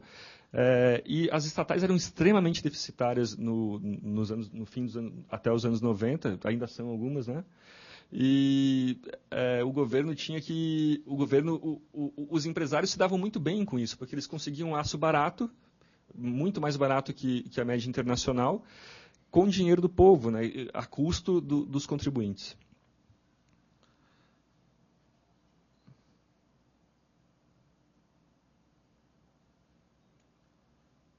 Eu estou com a sensação de que eu estou esquecendo alguma coisa. Ah, sim, estou esquecendo. Eu acho que o melhor exemplo de o que é se prender ao passado é essa ideia de que a gente precisa proteger o produtor brasileiro. Esses dias, a primeira palestra que eu participei aqui foi na Universidade Positivo, em Curitiba, e eu falei, e a Positivo Informática é a maior montadora de computadores do Brasil, né? Eu falei o seguinte, olha, se a Positivo Informática ela existe por barreiras alfandegárias, então que se dane a Positivo Informática. O reitor da universidade até me olhou com uma cara feia, mas, quer dizer, essa grande produtora de computador, para continuar existindo, ela precisa de um favor do governo.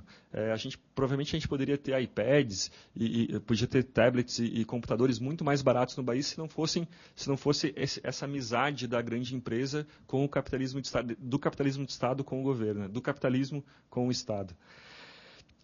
Enfim... E eu acho que o Bastiat, um filósofo francês do século XIX, ele resumiu isso muito bem num texto exemplar, um texto magnífico, que é a petição dos fabricantes de velas. Eu vou ler um pedaço para vocês. É uma petição dos fabricantes de velas contra o Sol. Eles falam que o Sol está fazendo uma concorrência desleal, então é preciso... Vamos lá. Eles dizem o seguinte... Estamos sofrendo a intolerável concorrência de um rival estrangeiro que, ao que parece, se beneficia de condições muito superiores às nossas para a produção de luz, com a qual ele inunda completamente nosso mercado nacional a um preço fabulosamente baixo. No momento em que ele surge, as nossas vendas cessam, todos os consumidores recorrem a ele e um ramo da indústria francesa, cujas ramificações são inumeráveis, é subitamente atingido pela mais completa estagnação. Este rival, que vem a ser ninguém menos que o Sol, faz-nos uma concorrência tão impiedosa que suspeitamos ser incitado pela pérfida Inglaterra. Por isso eles pedimos encarecidamente, pois, a gentileza de criar uma lei que ordene o fechamento de todas as janelas, clarabóias, frestas, gelosias, portadas, cortinas, persianas, postigos e olhos de boi. Numa palavra, de todas as aberturas, buracos, fendas e fissuras pelas quais a luz do sol tem o costume de penetrar nas casas. Enfim, isso é o extremo, é o ótimo exemplo de como se prender ao passado, né, gente? Se favorecer a Chevrolet, que faz carros de R$30 mil sem airbag, porque a gente tem medo de uma concorrência com uma empresa coreana que podia muito bem nos deixar um carro com 8 airbags por R$15 mil. Você tem o futuro e o passado, e que você escolhe apegar-se ao passado. O Rodrigo Constantino, um colunista do Rio de Janeiro, um economista, ele escreveu esses dias um texto inspirado no Bastiat, que é o da ABPCO, uma petição da ABPCO, que é a Associação Brasileira de Produtores de Coisas Obsoletas, que é, quer dizer, destinada a proteger a máquina de escrever contra a concorrência desleal dos computadores, por exemplo. Bom, eu acho que o último mito que eu gostaria de desfazer é a ideia do Estado como um panegírico, né, como alguém capaz de curar todos os nossos problemas. Eu estou muito interessado nesse assunto ultimamente. Parece que a gente olha para o Estado como um ser religioso. Não, o Estado resolve todos os nossos problemas, o Estado é capaz de resolver. A gente vê isso muito na televisão, né? O Serra e o Haddad, eles parecem super poderosos. Mas é engraçado que eles estão aí há 5 eleições. Há 5 eleições, por exemplo, eu escuto candidatos falarem que vão construir 250 AMAs, UPAs ou IPAs de pronto atendimento e que dessa vez a saúde pública vai dar certo. Parece que a gente está aí desde o começo da República, há 120 anos, acreditando nisso. Até quando a gente vai continuar a acreditar, né? A gente olha para o Estado como pessoas superiores, que têm um conhecimento acima do normal, mas, na verdade, o Estado é feito por pessoas como nós. Né? Quer dizer, elas não são diferentes, a gente tem que parar de ter essa visão superior, que tem os mesmos interesses que nós, que as mesmas fragilidades que nós. Né? Desde a Marquesa de Santos, por exemplo, o Banco do Brasil é alvo de roubos, né? De pequenos furtos. Da Marquesa de Santos ao Mensalão, isso acontece em quase todo o governo. Mas não é meio utópico a gente acreditar no contrário? Você dá um banco com bilhões e bilhões de reais. Você dá esse banco para o russomano, ou digamos, para qualquer outro político, que pode ser o russomano, né, dependendo da eleição do Ratinho Júnior em Curitiba, por exemplo. E daí você se surpreende, não, que absurdo, o partido usou o banco para fins particulares. Gente, essa é a teoria. O surpreendente seria o contrário, na verdade, né? O partido da Marquesa de Santos, os militares ou o Mensalão, os petistas do Mensalão não usarem o banco a seu favor. Bom, é isso. Eu acho que são esses os 4 mitos que eu gostaria de derrubar, que podem deixar a gente do lado oposto da Argentina, como eu contei no começo, e que podem trazer ao Brasil o futuro que a gente quer. Obrigado. Mas eu queria, então, agradecer imensamente aos palestrantes a oportunidade que nos foi dada de ouvi-los, né? Contar para os meus palestrantes convidados e para os meus alunos, vocês sabem que eu tenho um compromisso muito sério com a pontualidade da aula, não é? De modo que eu agradeço a presença de todos, não é? E se vocês desejarem sair, não é? Neste momento, já que a aula a rigor vai até 10h40, não é? Vocês não estão sendo descorteses com os nossos palestrantes. Por outro lado, não é? O brilho dos palestrantes e a oportunidade que nós temos aqui de ouvi-los, não é? Talvez seja um motivo pelo qual eventualmente alguém quisesse ficar mais um pouco e fazer uma uma pergunta a algum deles. Então, eu gostaria de abrir a palavra aos alunos e aos que não são alunos e que também vieram aqui. Não, é porque eu conversei até com um dos nossos amigos de sala na semana passada, que a gente teve uma palestra com o professor Oscar, e a gente estava conversando como os argumentos que baseiam os dois extremos, principalmente na política, são geralmente muito parecidos, muito similares, como tanto o Fernando e como o Leandro trouxeram, a ideia do Hitler, dos argumentos que ele trazia, ou mesmo a ideia de que o nosso ministro não se baseia, mas tem políticas muito parecidas com políticas de 200 anos atrás. E isso me chamou a atenção, como os argumentos podem ser levados a dois extremos tão diferentes. E também me parece que no Brasil isso vem sendo um ciclo. Eu queria saber se o fato de que, por exemplo, agora o Brasil está segurando o preço da gasolina, será que está a ponto de estourar, se vai demorar muito para voltar para outro extremo, para tentar chegar num meio termo, porque eu sinto que é difícil, exatamente o que ele falou, você dizer que o capitalismo talvez não seja errado ou que beneficia as pessoas, traz atualmente no Brasil uma revolta muito grande. As pessoas não param para discutir, elas têm essa ideia de que o político estava falando uma absoluta verdade. Será que vai ficar assim para sempre? Bom, na parte mais técnica, se isso vai estourar cedo, agora, ou está a ponto de estourar, eu acho que não. Eu acho que não é tão rápido assim.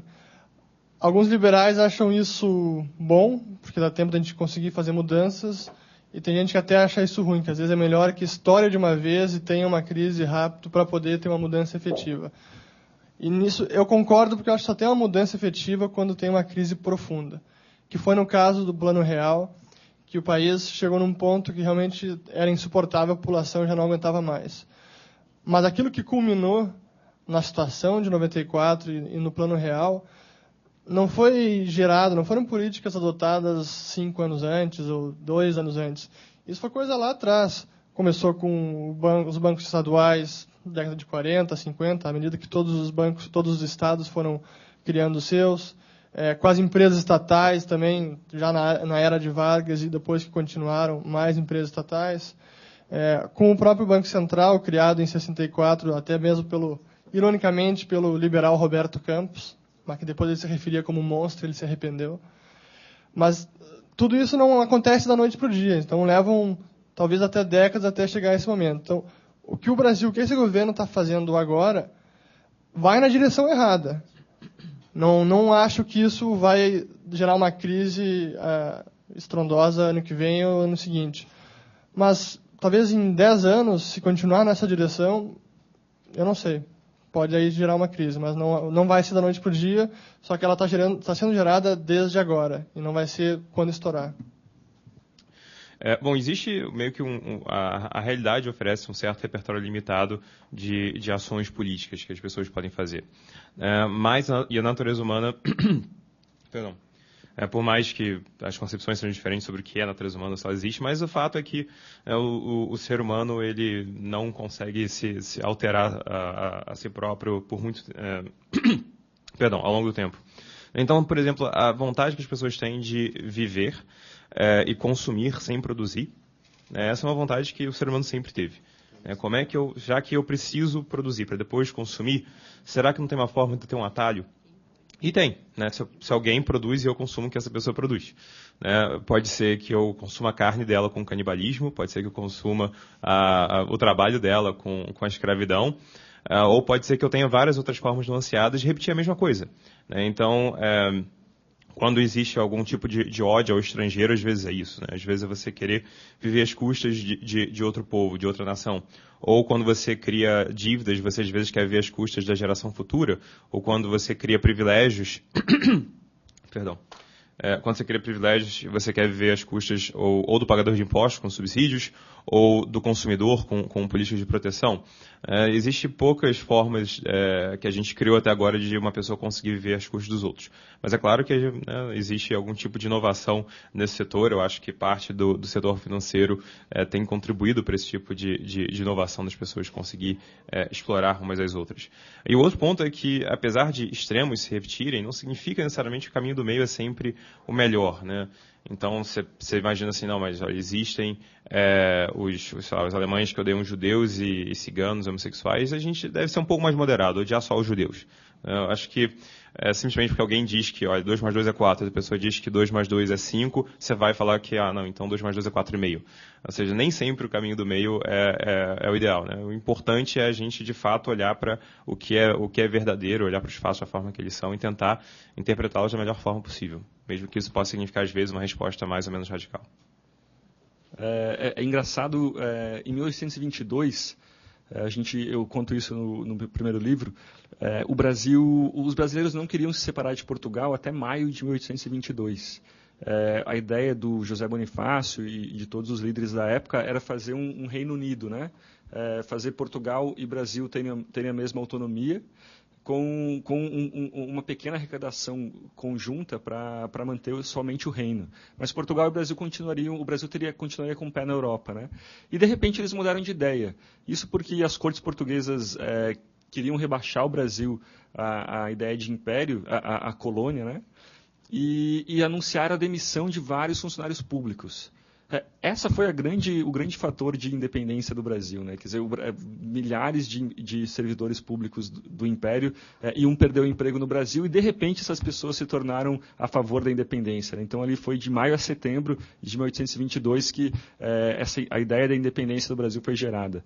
Tem um livro excelente sobre isso chamado Corcundas e Constitucionais. Mas, quanto à agenda liberal, eu estava mesmo ontem conversando sobre isso. Eu acho que é verdade, os partidos são todos têm a palavra social no meio, né? O socialista, alguma coisa assim. Mas é incrível como alguns deles acabam adotando uma ou outra proposta liberal. Eu acredito que existe uma intersecção entre liberalismo e ressentimentos e anseios populares.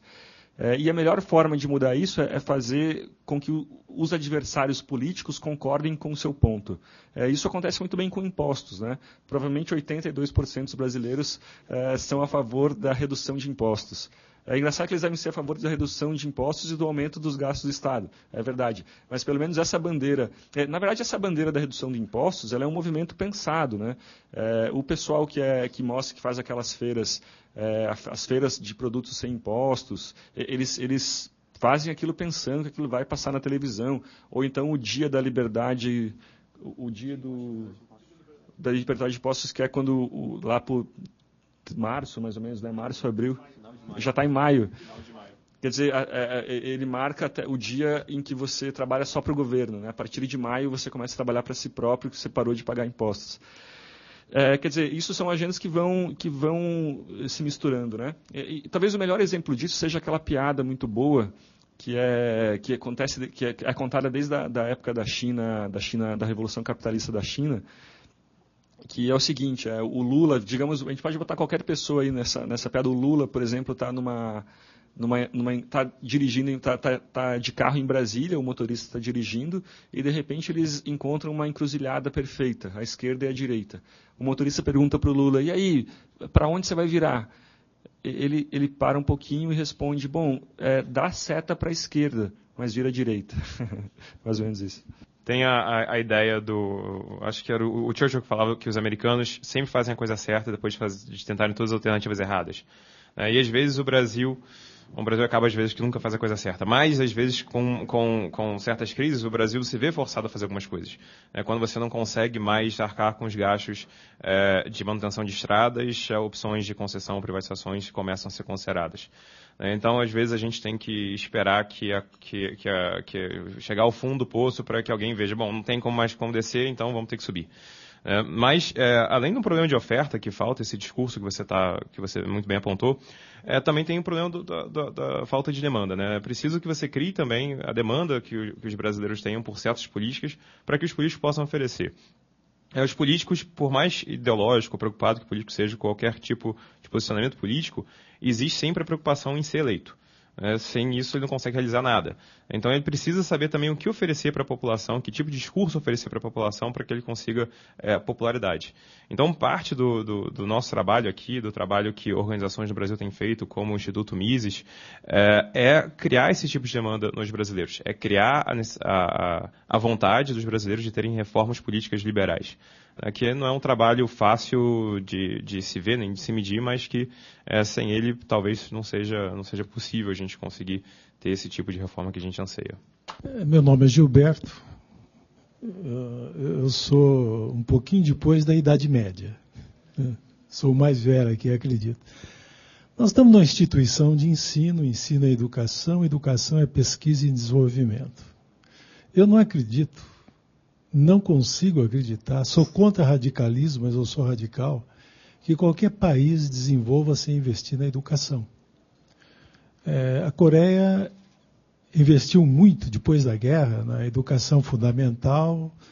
Quando a educação fundamental foi teve universalidade, né? Tornou-se universal dentro do país, eles passaram para a educação secundária até a universidade, que eles mandam os estudantes estudar nas melhores universidades do mundo para melhorar o país. Então, eu ponho em dúvida o crescimento do Brasil se não investir na educação e ter gestão naquilo que foi investido na educação. E segundo, para encerrar, historicamente a instituição governo sempre foi corrupta. Porque o dinheiro não é dele, é do contribuinte. Então, eu não consigo acreditar que um governo gordo, gerando emprego, Banco do Brasil, Petrobras e etc., que isso seja bom para um país. Eu só acredito no desenvolvimento de um país, além da educação, se o governo tiver musculatura e não gordura. Então, são duas perguntas, educação e governo magro. Eu concordo com a segunda parte. Com a primeira, eu não concordo muito. Eu acho que existe um discurso muito bonitinho, né, com essa história de educação. A gente vive repetindo que sem educação o povo não progride. Isso é uma ideia de aceitação imediata. Né? Você fala isso, todo mundo, 82% concordam. Né? É claro que educação é bom, né? Ninguém tem que negar isso. Um amigo meu ele tem uma piada, uma brincadeira oposta. Ele fala que quanto mais educado um povo, pior ele vota. A Itália, por exemplo, Berlusconi, ele elege toda hora. O Berlusconi é só um deles, né? A Argentina é bem educada. Exatamente. Enfim, eu acho que a minha hipótese o crescimento econômico puxa a educação. Se a gente olhar os índices de educação no Brasil, a gente vai ver que os estados mais capitalistas, eles têm níveis melhores de educação. Santa Catarina, por exemplo, tem um nível de educação melhor que Goiás. Por que isso acontece? Será que é por causa da sabedoria dos secretários estaduais de educação de Santa Catarina, porque eles tiveram algum método de ensino melhor? Para mim, isso é muito óbvio que acontece. Né? Quer dizer, só com dinheiro e só quando a tua educação vale alguma coisa, você pode conseguir um trabalho melhor com a sua educação, que você vai se preocupar de fato com isso. Né? Eu vi isso muito bem na minha carreira. Eu era um hippie completo quando estudava. E, em vez de fazer inglês, falava, não vou me meter com essa língua norte-imperialista, daí eu fiz aula de espanhol, me formei em espanhol, eu fiz um pouco de italiano, de latim, polonês, por causa das minhas origens e tal, dormia completamente na aula de polonês. Mas, e depois, quando eu cheguei em São Paulo, fui trabalhar na Editora Abril, ficou claro que eu precisava falar inglês. E o que eu fiz? Peguei parte do meu dinheiro, do meu salário, e investi nessa deficiência educacional para resolvê-la. Né? Ou seja, o que aconteceu? A vaga, o crescimento econômico me puxou, e a partir dele eu investi na minha educação. Né? Se não existisse essa necessidade, esse emprego, eu simplesmente, provavelmente eu não sentiria tanta necessidade. Né? Enfim, eu acho que é mais ou menos isso que acontece. Vou só fazer um comentário. Primeiro sobre gordura e musculatura do Estado, mas Sim, utilizando essa analogia, que eu imagino que seja algum estado que consiga fazer as coisas com eficiência, sempre depende do qual vai ser o propósito dessa eficiência, né? Você pode falar que talvez o estado nazista era muito musculoso e conseguia, né, com muita eficiência, né, matar judeu a custo cada vez mais reduzido, né? Mas isso não significa um bom estado, né? Eu preferia que fosse um estado obeso do que um estado que utilize a sua musculatura para fazer o mal da sociedade. E educação, eu concordo com tudo que o Leandro falou. Educação é visto como uma das panaceias, né, que se a gente tiver educação, aí todo o resto funciona sozinho. Tem um livro do William Easterly, traduzido em português com o nome de O Espetáculo do Crescimento, que foi, né, traduzido com o título que o tradutor, obviamente, não leu o livro, e ele fala sobre as várias panaceias utilizadas para tornar países pobres ricos. E educação é uma delas. Ele mostra como que não existe correlação entre quantidade de dinheiro que você joga em cima de professores e escolas e qualidade de ensino e crescimento econômico, e você conseguir converter isso, né, o famoso, né, o capital humano, em, de fato, melhora de bem-estar para a sociedade. E parte disso porque a educação depende dos incentivos, né? No Paquistão, por exemplo, como o incentivo das escolas é que elas vão receber mais dinheiro caso as notas dos alunos sejam melhores, os professores têm incentivo de fazer os alunos colarem. E depois que isso começou a explodir na mídia, viu que várias escolas de professores faziam isso. Eles incentivavam que o melhor aluno passasse a resposta para os outros, para que a nota daquela escola subisse, né? Então a renda divertida para aquela escola fosse maior. Na Nigéria, por exemplo, será que vale a pena você ficar na escola na Nigéria sabendo que o que adianta você ter, sei lá, um diploma, um nível superior como engenheiro na Nigéria, se os engenheiros contratados pelo governo são aqueles mais próximos do governo? Então vale mais a pena, em vez de você fica matriculado na escola, mas você gasta o tempo não estudando, mas de fato flertando com a alta corte. Então eu acho que a educação sozinha não significa nada. O que significa é se de fato a educação vai gerar, ela obedece aos incentivos que vão gerar a melhora do bem-estar humano. Isso vai depender do mercado, né, do mercado na educação, para tornar de fato a educação mais eficiente, mas também fazer com que ter uma educação signifique então que você vai ter também uma vida melhor, ou seja, que você consiga converter a educação em trabalho, em produtividade. Por exemplo, nos Estados Unidos você consegue empréstimo para qualquer tipo de curso superior sem discriminação. Então, se a minha educação vai ser financiada de qualquer forma, eu vou talvez escolher carreiras que sejam mais divertidas, né? Então, você tem hoje nos Estados Unidos um crescimento enorme de certas carreiras, como, por exemplo, artes visuais e de performance, e você tem uma diminuição em alguns outros setores, como ciência da computação, por exemplo. Menos pessoas se formam nos anos 2000 em ciência de computação do que se formavam nos anos 80, em números totais, né, nem em percentuais. Será que toda educação é igual? Será que se você tiver 50% da sua população de artistas, é a mesma coisa que se você tiver essa população de engenheiros? E como é que você vai saber o número certo de engenheiros com relação a dentistas, com relação a médicos, com relação a arquitetos que você precisa ter numa sociedade? Por isso que é necessário haver também o mercado incentivando o tipo de educação que você quer ter e não apenas jogar dinheiro na educação, né? Isso daí, os Estados Unidos, por exemplo, faz cada vez mais. E o nível de educação americano, tanto em nível de alfabetismo quanto em testes padronizados, meio que se mantém estagnado há tipo um século, enquanto que o investimento em educação americano começa a subir.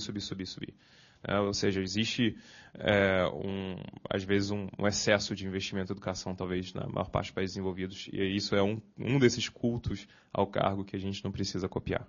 Eu só achei curioso que o Diogo não incluiu o direito entre as divertidas. Mas, enfim, tudo é relativo, não é verdade?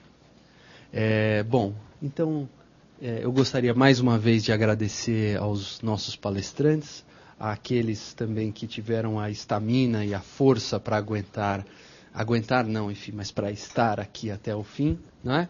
E pedir uma salva de palmas, então, aos nossos palestrantes.